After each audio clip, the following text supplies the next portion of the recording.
G'day, I'm Anthony from Traders Galaxy, and let's take a look at Beastlords today.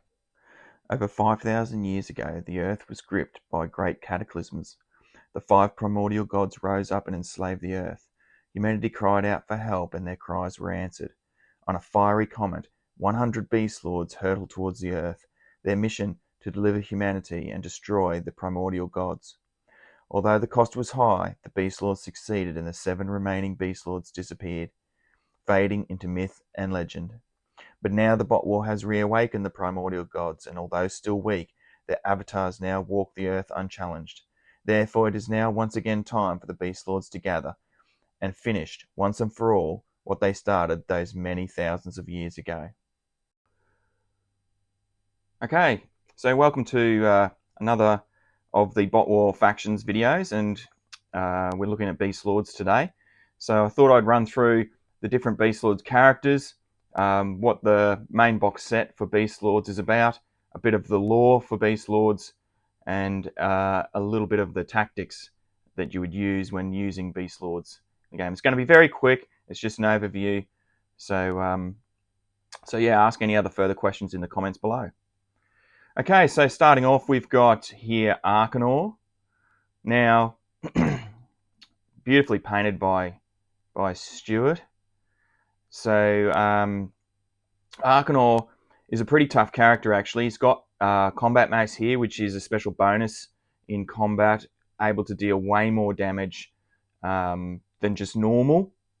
Now, most of the Beastlords have a special, what I call a super ability called Armored Might, and they are already quite tanky as on the tabletop, but Armored Might makes them much better. Increases their shields, increases their damage output, increases their range attack output at short range. So it's always a good idea to have Armored Might turned on as such. So that's Arkanor. The strongest of the Beastlords is Tyronus here. He's not the leader, but he is the strongest. So he is called the Rage Dragon. So all of the Beastlords are dragons from ancient mythology. So we've got Tyronus, and we've got Brontus. Brontus is sort of like the scientist of the group, although the group themselves don't really hang out. They're all individuals that gather when they need to. But Brontus here is probably the smartest of them. He's actually created most of the most of the beast nobles, which we will get to in a minute. We have Dactylus. Now, Dactylus here is the weakest of the Beastlords, mainly because he's also the most highly maneuverable. So he can fly across the table, etc., as you'd expect for a flying robot, but he doesn't have the tankiness that the others have. So there's Dactylus. Now, the leader of the group here is Stegoras. So Stegoras is the strategist of the group. So that's Stegoras. And then we've got Triceras. Triceras is sort of like a master of flame. He's got a flamethrower and a ram attack. And probably the smallest Beastlord, but not by no means the least powerful, is Parasolar. And Parasolar also has ram attack. So he's probably, they're having that variety of super ability in the Force is probably quite handy for Beastlords. Because overall, Beastlords struggle. It's I wouldn't call it a beginner's faction. It's because you can only take 3 to 4 Beastlords in a standard size game.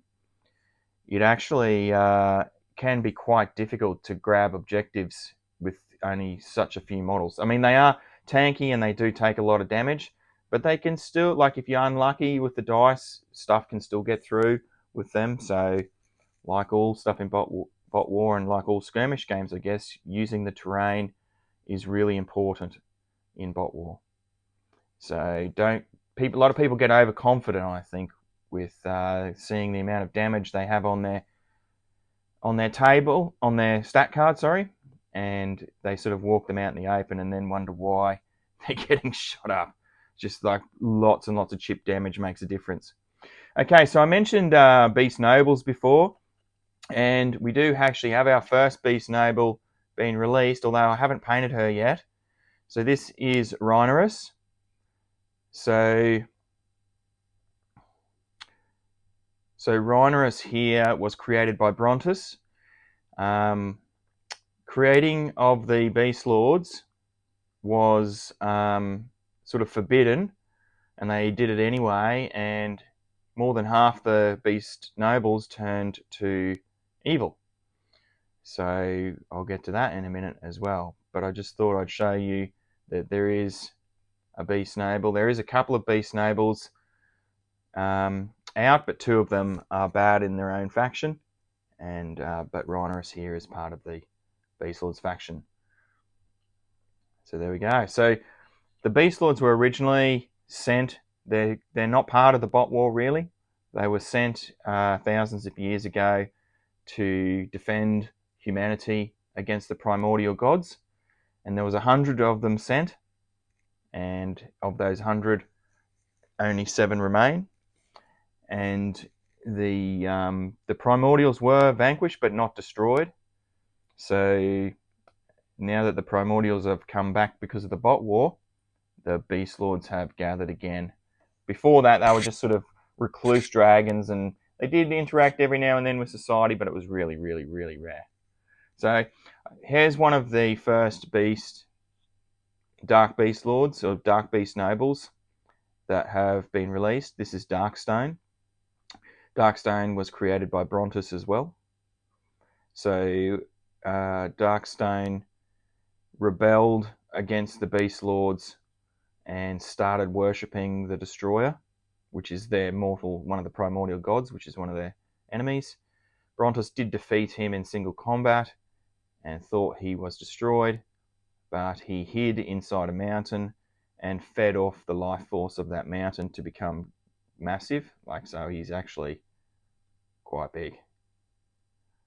So he can also use the life force of that mountain to raise stone golems or rock golems, which I've sort of dubbed the Stone Lords.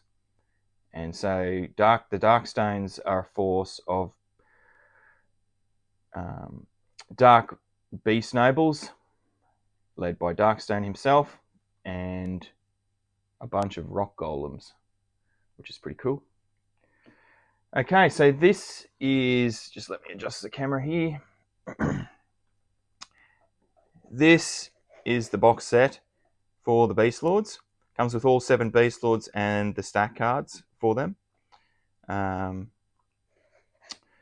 So you'll only use like 3 to 4 in a standard game. So unless it's a scenario specific, there is actually a scenario in Galactic Transmission that will allow you to use all of them, I think.